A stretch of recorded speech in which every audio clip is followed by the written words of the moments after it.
Hey, everybody, at this time of year, I always like to bring in my good friend, George Prout. You know what? I tell you what, there is just nobody else in the business that I know of.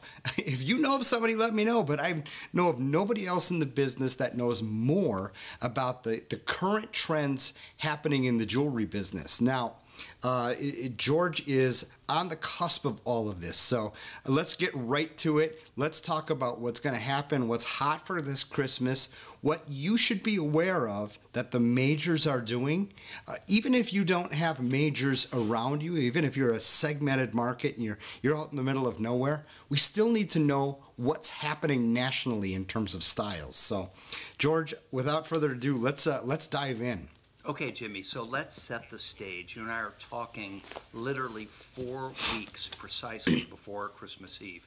Now, you know, that period represents a little under 8% of the year, but it's 30% of the retail year.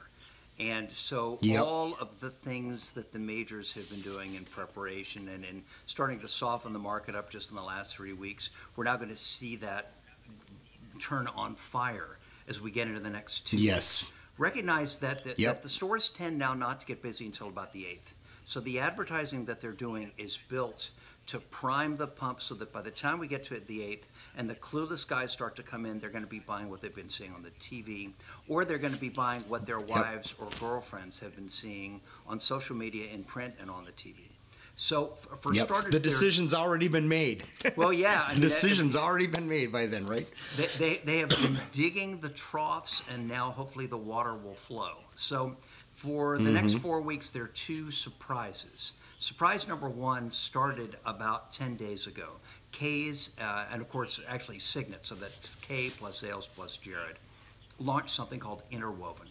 I saw the first ad. I'd actually heard about it about 5 weeks ago, but nobody had any info. They did a terrific job of keeping it under wraps.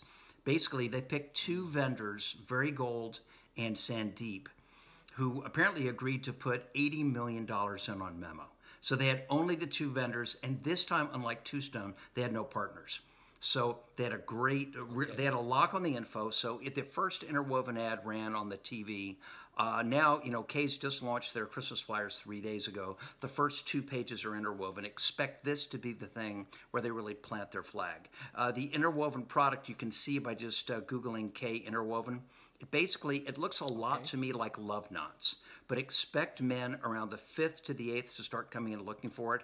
And by the 15th, expect there to be a significant surge for this. So you're going to need to be looking out in the marketplace to see what vendors you have who can also sell you that product or something that looks similar enough to it so that you'll be able to pick it up. Then the second thing, which really shouldn't come as a surprise, but for some of your listeners will, is Forevermark Tribute. Forevermark made the decision earlier this year to put a lot of money behind something, and that something is a stackable ring set where all of the diamonds are bezel set. Now, we know that bezels are going to become increasingly more important. I saw them all over Hong Kong. The Italians were working with bezels back at Vicenza this last January. And of course, stackable has been a trend that's been around now for 7 or 8 years. But this one stackable ring set is going to be a really, really big deal. And what's interesting is Forevermark only allowed 2 of their vendors to make it. And it sounds like they were short on diamonds. So the result is going to be there's lots of advertising and there's a shortage of the product. So I suspect, you know, anytime that Forevermark or De Beers does something, it creates a wave. But in this particular case, because there won't be enough product, the wave may even be felt more by non-Forevermark dealers. So I would encourage you, between Interwoven and Forevermark, be aware of what's going on. You can see all this stuff online. This is what affluent women and the men who love them are going to be asking for, the Forevermark piece, that is. And then any man who watches the TV and watches football games is going to be seeing Interwoven over and over again. So expect men to look for that too. Okay. Now there are I held 2 fingers up because of Two Stone. Yeah. Is Two Stone just a great marketing thing, or are they gonna be selling tons of Two Stone jewelry? What we've been seeing is that Two Stone only sells when it's advertised. I was concerned, particularly when Mark Light was fired back in August and replaced by a new CEO. I was concerned about whether or not the Signet organization would continue to advertise it, because it was kind of his pet project. What we've seen in the last 3 weeks is clearly they are. So also expect massive advertising. In the category, though, they didn't launch new styles.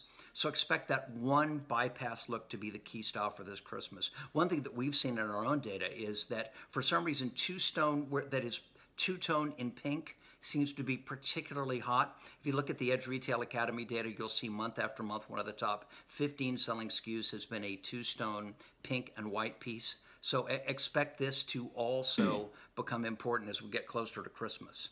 I would say, in addition to this, Diamonds by the Yard, which was originally launched as a part of the Elsa Peretti collection. I mean, obviously it's been around for years, but it became interesting again in March of 2016 when Tiffany started advertising it. By last Christmas, one of Kay's top-selling pieces was a pendant with Diamonds by the Yard. So I think you can reasonably expect this to be a really big deal as we move close to Christmas, because all the other majors know it, and all the site holders have been putting product in place.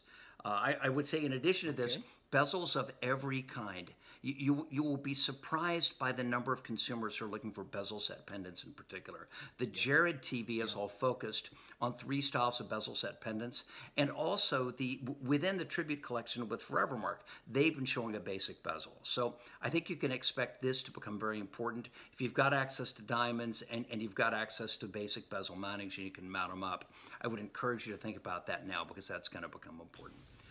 Also, in addition, bezels are big in the whole the Kendra Scott line, where you've got the really long draping necklaces. Absolutely, yeah. Instead of just the east-west look, now you're going to be seeing bezels that are long. And of course, Kendra Scott has been incredibly important. I've been talking about her all year because she's starting to drive the boat with millennial females, and even slightly younger than millennial females. I think their sales are up to around $250 million now. So with that kind of attention out in the marketplace, expect those kinds of looks to be important as well. Okay, one other forecast element. Since 2008, it's been a pretty tough row to hoe in the jewelry business. We have, for those stores, particularly that shifted their focus to bridal, business has gotten a lot better. But in basic fashion for Christmas, it's been tough. And there are 2 data sets now that suggest to me that this Christmas will be the best in a long time. Okay. One is Gallup does a poll every year of anticipated consumer spend. The number is so high it's shocking. It came out $1 less than 2007. So with that kind of anticipated spend, recognize I can't predict whether it'll happen in jewelry. Obviously, it's going to happen partly in electronics. But my suspicion is when consumers open their wallets, we in a way that we haven't seen for 10 years. The other thing that's cool is consumer confidence is at the highest level it's been in 17 years. The most recent number was like 127.8, and that's with 100 being average. So even though there's all kinds of turmoil in Washington, D.C., the fact that the stock market's up, the fact that unemployment has dropped precipitously, the fact that the economy seems to be in good shape has people feeling good about their lives and about their futures. So again, I think this plays into our hands. So I mean, because you've been talking with me for years, I have been somewhat pessimistic because I know that affluent males have kind of stopped spending on big ticket jewelry items. I think now you're actually going to see some pretty healthy spending in these categories. It's very encouraging. I really think the next 4 weeks are going to be fantastic. Okay, great. Now, at the Gems One office, what are the products? What are give me the top 5 SKUs that you think are going to do quite well. Well, we're all over two-stone. We're all over the bezel pendants with matching earrings.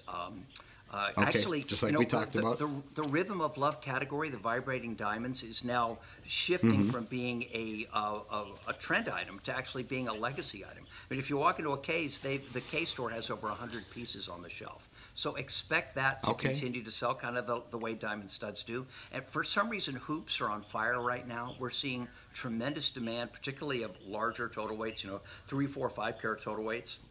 So I would say, the things that are in our flyer program are already starting to sell, even though the flyers haven't hit yet. So again, bezels, two-stone, Rhythm of Love. We're all over. The other thing is kind of surprising. Believe it or not, diamond tennis bracelets for the last 7 months. one of the top 15 gross Really? profit producers. Yeah, in the on the Edge Retail Academy. Normally, that's dominated by Rolex and Hearts on Fire, but one of the top Okay. 15 is a 5-carat total weight bracelet.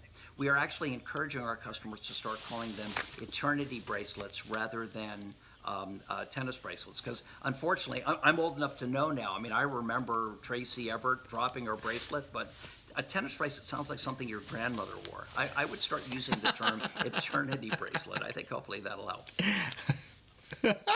That's awesome. That's fantastic. Well, and that surprises me. And the first thing when you say tennis bracelet is I'm thinking these old-fashioned S-links that we bought so many of over the last 5 years in our scrap pile. So. Basic inline bracelets with either 4-prong baskets or 3-prong. They're selling, and there is a limited amount of inventory. So if the consumer is looking for that, they may have to go to multiple stores to get it. So I think that if you as a retailer are positioned with, a 1, a 2, a 3, and a 5, and you've got a source to be able to replenish it, you may find that's particularly, again, given the fact that there is a stronger propensity to buy based on consumer confidence being higher, that could end up being a really good category this year. Okay. Hey, I've got one more question for you, and it's just something I've been seeing as a trend here in the last few months. More and more doors are starting to close out Pandora. I think the challenge that we face in that is, number one, this season we're going to probably see lower traffic as those doors have closed out Pandora. But number two, do you have any good thoughts as to what kind of options can we start putting people into or recommending that might be coming through the door for that Pandora and that Pandora price point? It's unfortunate. In tracking the data over the last 3 years, we've seen a consistent drop between 16 and 22% year on year. Now suddenly that has accelerated. And the first place where I saw it accelerate was Mother's Day. Unfortunately, what's really happened is, as long as there were lots of consumers getting new bracelets, there was a 3 to 5 year window where those consumers would fill the bracelet. And what happened is, starting 3 or 4 years ago, nobody was getting new bracelets. So I was actually in a pretty big store last week that was down 50% in Pandora this year. So, of course, what will occur is they're not going to have the automatic traffic that they've had in the past. But I think by the same token, recognize that men won't have the automatic stupid $50 bead to buy. For over a decade, they've been able to get away with a stupid little bead. Now maybe they're going to have to buy real jewelry. So one of the things I would encourage these stores that have been relying on Pandora, well, it's a big deal for me, because if you fail to develop methodologies for driving that traffic, you're toast. Pandora is simply cratering. Alex Anani, even though it's still strong, a huge amount of its activity is now happening online instead of independent jewelry stores. So these two big traffic drivers are gone. What that means is, if you're not spending advertising dollars drawing people in, then you may get kind of lonely during parts of December, and you shouldn't be. So the biggest thing I would do is I would find ways of advertising the fact that you've got affordable jewelry that will make our eyes light up Christmas morning. Right. Beautiful. Hey, well, thank you so much. I don't know if we hit our time limit. I haven't been watching the clock, but it feels about right for me. So, George, you are a great resource for us. We appreciate you coming and spending your Sunday afternoon with us.